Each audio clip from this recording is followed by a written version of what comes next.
Ito yung ating mga interior. At ating tinabi. Kaya lang, yun, may butas to. Ang daming tubig. Oh, tatlo. Apat. Oh. Palalagyan natin ng ano to, ugasan natin. Pag naugasan natin to, papavulcanize natin. Tapos, palalagyan natin ng hangin. Dahil meron tayong gagawin po rito. So, ngayon muna, ang dami ng ating gagawin ngayong araw na to. Araw ng linggo ngayon. Siguro past 9 na po, mas 9 na po. Dahil gumawa tayo ng tipi ng ating manok, tungtungan o dapuan. Ito naman, tayo naman maghugas ng ating mga pakainan para pag kumain sila, palinis po. Ayan, hugasan muna natin, tapos yung painuman, ayan. Lalagyan natin ng tubig to, lilinisan muna natin. Ayan ang ating mga alagang manok.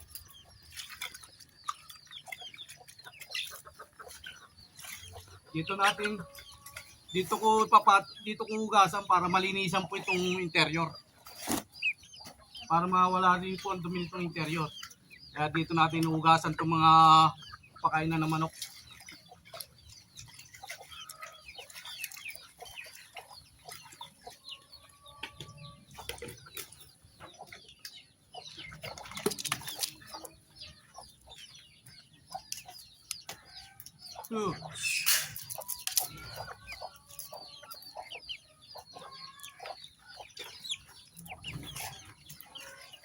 Dito natin tataob, pakalinis.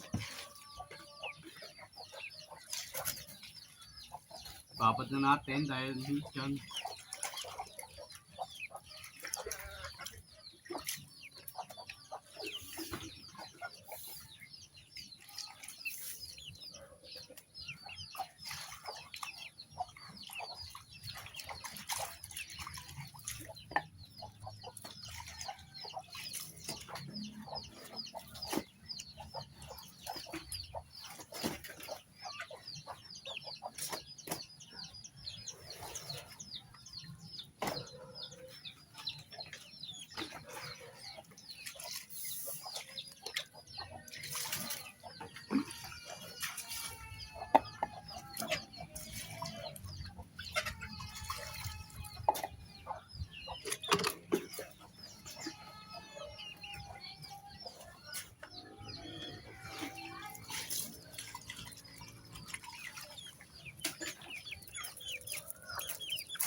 Habang naglilinis tayo ng pakainan ng ating mga alagang manok, check muna natin itong ating pangkabuhayan na pinaghahanap buhayan na pampasaherong jeep. Check natin yung langis, tubig, tsaka fluid. Yan po ang importante sa pampasaherong jeep. Yung langis, fluid, tsaka yung tubig ng radiator. Bago natin ituloy yung paghugas ng ating pakainan ng manok, painuman, magpapakain na rin tayo. Check muna natin itong ating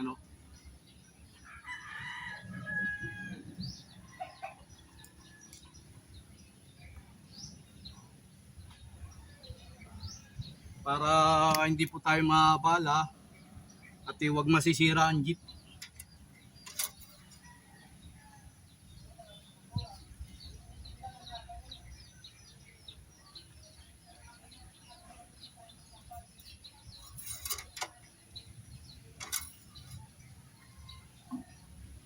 Eksakto.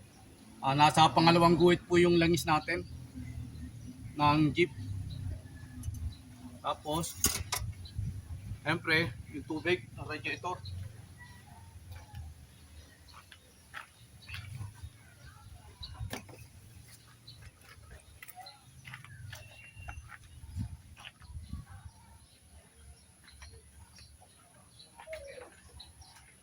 Yan. Bago tayo tuloy ang pagpapakain sa ating manok, habang nag-iipon tayo ng tubig rin sa timba, check na natin itong ating Ayan, may radiator na, may tubig na. Na-check na natin na langis. Yung fluid na lang.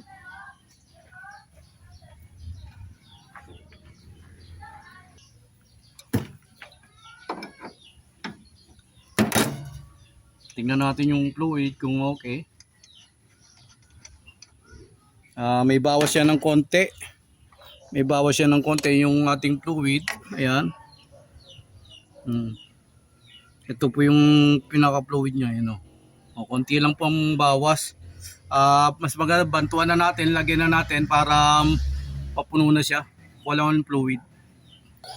Siyempre, bilang isang driver, kapakanan natin ang kaligtasan ng ating buhay, buhay ng pasahero natin, tsaka yung buhay ng operator natin, ating ano yun rin dahil siya rin po yung pag may problema po ang jeep, pag may sira, ayan, ilalagyan natin ng fluid. Pag may sira po, siya po nagpapagawa ng jeep na ito. Kaya mahalin natin itong jeep na to at kahit hindi sa atin, ariin na lang na atin to para dahil ito bilang isang driver, malaking bagay po sa amin to. Kung sa pagkain lang namin, dito na po kami kumukuha ng pambili namin ng pagkain. Isa pa yon yung ating pagmamanok, pag-aalaga ng manok, yung mga pagkain ng ating manok, dito na rin po tayo kumukuha sa ating jeep na binabiyahe. Kaya ingatan natin para naman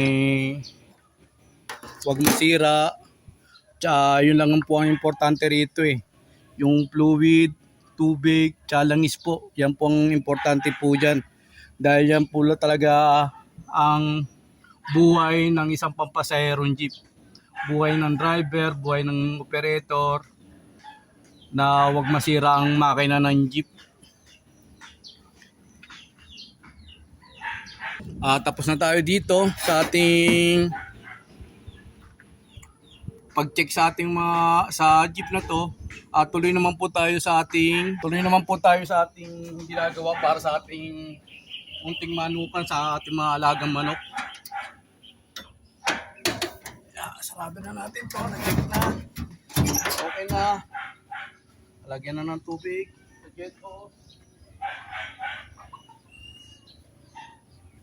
Tuloy na natin yung pagpapakain sa ating mga alagang manok.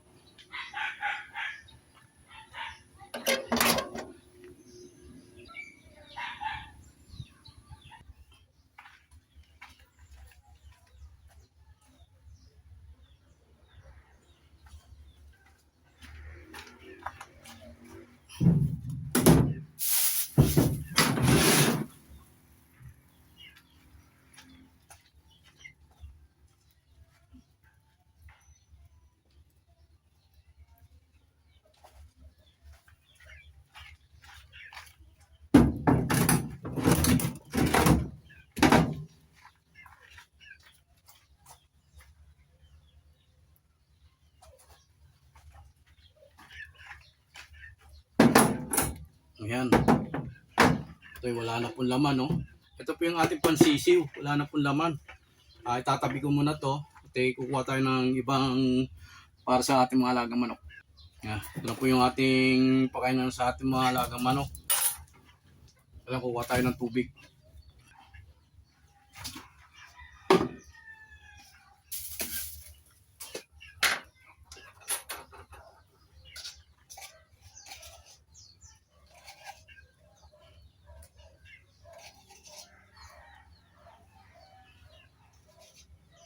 Yan, lalagyan natin ng vitamin yung ating painuman para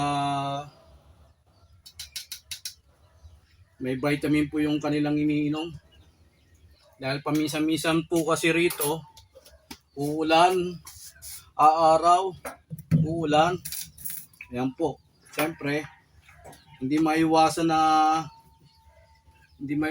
hindi magkasakit yung ating mga manok. Sa totoo lang talaga, nagkakasakit yung ating mga alagang manok rito.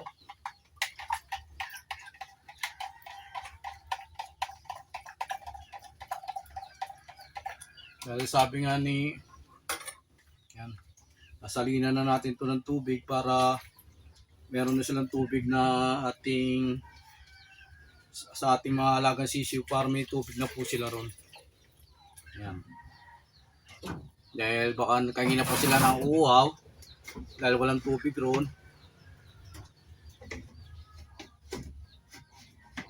Nalalagay ko muna to, yung ating painuman sa ating mga alagang sisiw.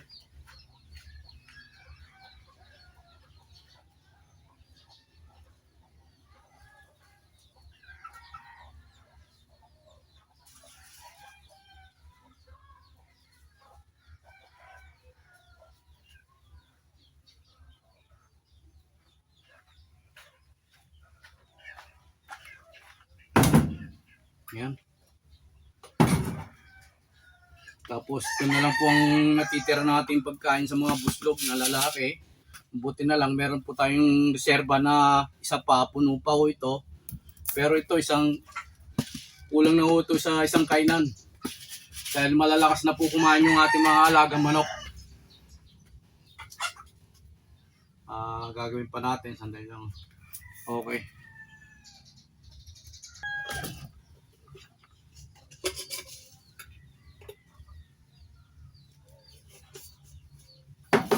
May hinahalo po tayo sa ating pagpapakain sa ating alagang manok. Ayan po. Ito po yung sa mga lalaki na tandang. Ayan. May hinahalo po tayo dyan.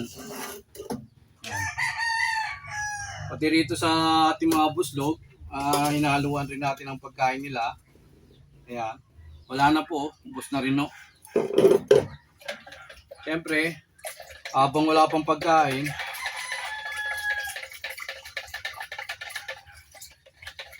ating mimixo ito. Diyan lalagyan natin ito ng pagkain nila para humalo po siya. Yan, hindi na po natin tatakalin to dahil konti lang naman to. Konti lang naman, ibubuhos na ho natin to. Yan, ibubuhos na ho natin. Yan. Araw-araw pong gawain, sa araw-araw po na dumating ang umaga, ganito po ang ating ginagawa sa ating munting manukan. At yun nga po, talagang pag-aalaga ng ating manok, pag-aalaga ng ating mga sisiw, sa munting manukan natin, talagang mapapagod ka, pagod na ma-enjoy ka. Yan. Kulang pa ho ito dahil talaga naman ang pakakainin po natin na buslogo bali 12 piraso po yun. Kaya lalagyan na ho natin ito na bagong yung reserva natin.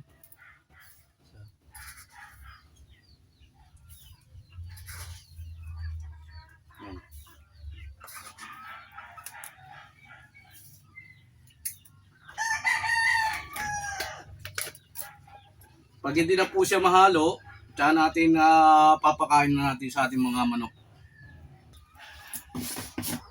Tapos yung tandang natin, ilalagyan natin unang pellets. Ito, yan. Para maipakain natin at lalagyan natin ng tubig yan. Yan. Dinadagdagan ko na rin po ito dahil yung ating mga inahin sumasalo sa tandang, kaya ang tandang konti na lang nakakain. Alam mo naman ng mga lalaking manok, pag may lumapit na babae, talaga naman nagpapaubaya. Meron din tandang na manok na pag may lumapit na babae, ayaw niya magpasalo. Ayaw niya pabawasan yung kanyang pagkain. Konting lang po, kuha tayong tubig at lalagyan natin tubig to. Natin ang ang vitamin. Yan. Para yung kinakain nila, may vitamin po. Kaya natin haluin. Ngayon na yung pangalo natin itong makawat kutsara. Yan.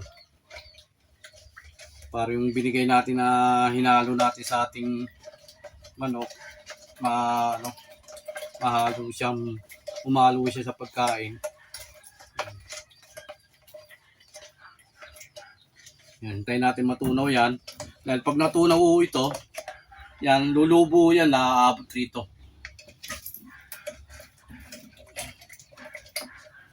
Kaya nito, wala nang laman. Kailangan ulit tayo makabili ulit ng pagkain nito. Dahil ito, saglit lang mo ito. Mga 3 araw lang mo ito. Ubus na. Yan.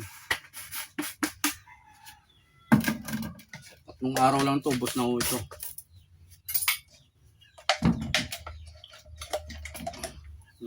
Langgam.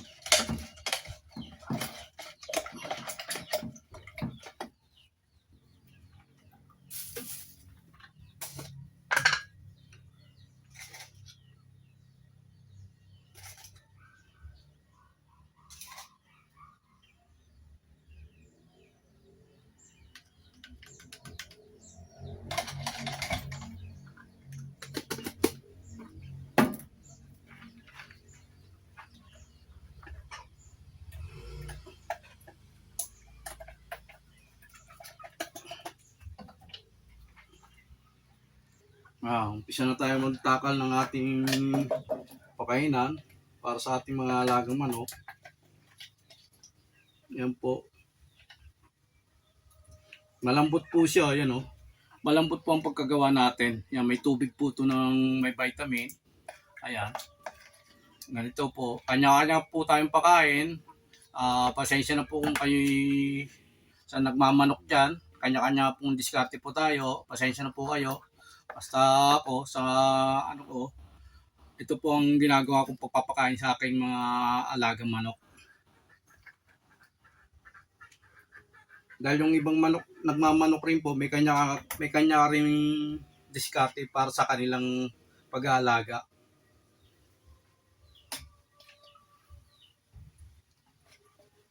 Yan. Yan naman, may mga tira-tira rito. Meron tayong mga babae dyan na maliliit pa. Sila po nag-uubos nito. Pero talagang binibigay natin sa ating mga manok to na sila ay sold. Ibig sabihin, busog na sila. Pag ayaw na nilang pakainin, ayaw na nilang kainin itong binigay natin, ibinababa na natin to sa lupa. Tapos yung mga gala natin, mga babae dyan ng ganito kalaki, kasing edad ng mga 3 months, 2 months, ayan, sila ang nag-uubos nito. Kaya dadaling ko na to sa aking manukan dyan. At tapos itong nandito, yan, kanina pa ito nag-aantay yung manok ko rito sa may kulungan ito. Yan o. Yan. Kanina pa nag-aantay yan, gutom na rin o yan, kaya lalagyan na rin natin.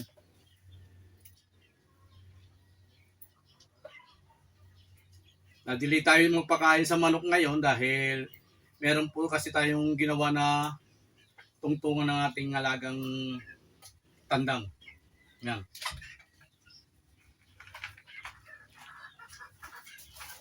Papakita ko po sa inyo yung pagpapakain ko rito. Ayan. Ayan po. Gutom na ho yan. Ayan o. Ayan o. So. Ayan. Oy.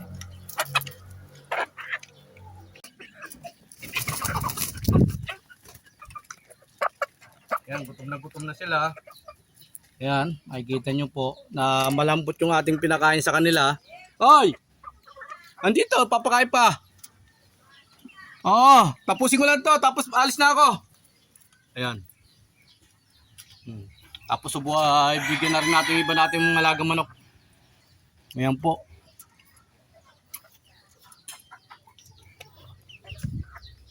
Ito namang isa, dadalhin na natin to. Ayan. Dadalhin natin dito sa nakakulong natin mga manok. Ayan.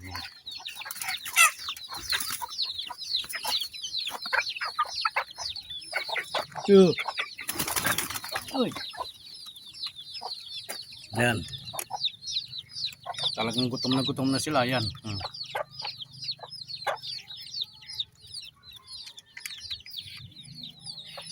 Tapos meron tayo isang sisiyo rito. Ipapakita ko pala sa inyo. Ayan po. Oh. Lalaki po yan. Hindi pa natin napapakain. Ate pakakainin. Kukuha tayo ng pagkain po. Ayan po, saglit lang po na nila naubos yung ating tinimplang pagkain. Ayan, ayan mo, ubos na ho. Kulang pa ho yan, lalagyan pa ho natin.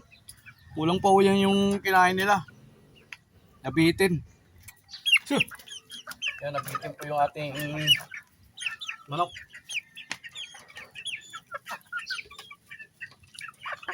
Ay, tumba.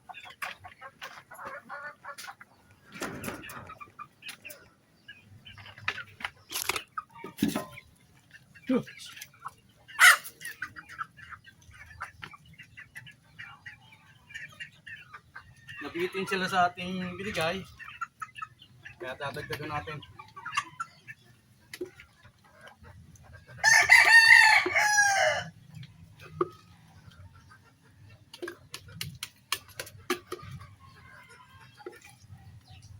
Please follow and share to my YouTube channel. Paki-like, subscribe. Huwag po kayo magsawa manood ng mga vlog ko. Suportahan niyo po ako. Go, go! Pinagpalang umaga. Kaya kabuhayan. Tayo ay magkagayat na ulit para sa ating hanap buhay sa pagbiyahe ng jeep.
Dahil ba kayo? Ayan.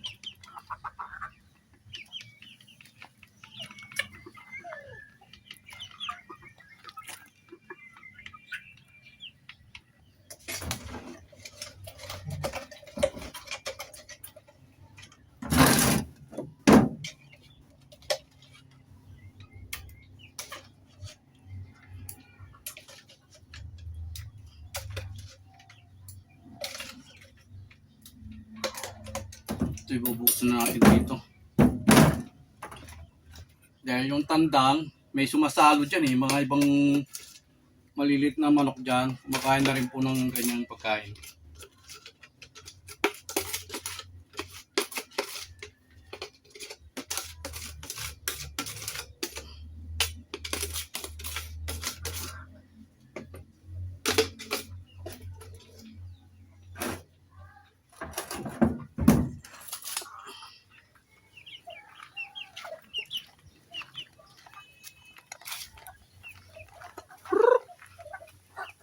Yan po yung ating broodcock.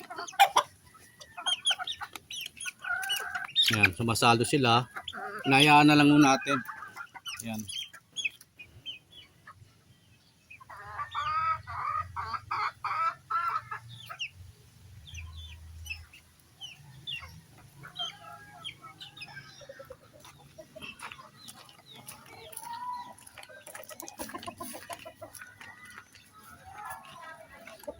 Ayan, hindi na sila mainitan. Ayan. Meron na siyang silungan. Ayan, oh. Diba?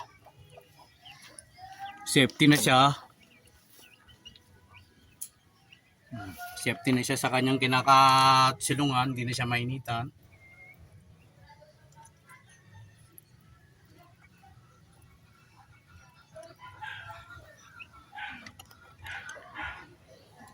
Yan, dami pa ho nating kalat. Liligpitin pa ho natin to. Ayan. At last na ho ito. Sa ating isang nakataling manok na ibibigay natin to sa nakataling natin manok na hindi pa rin siya kumakain.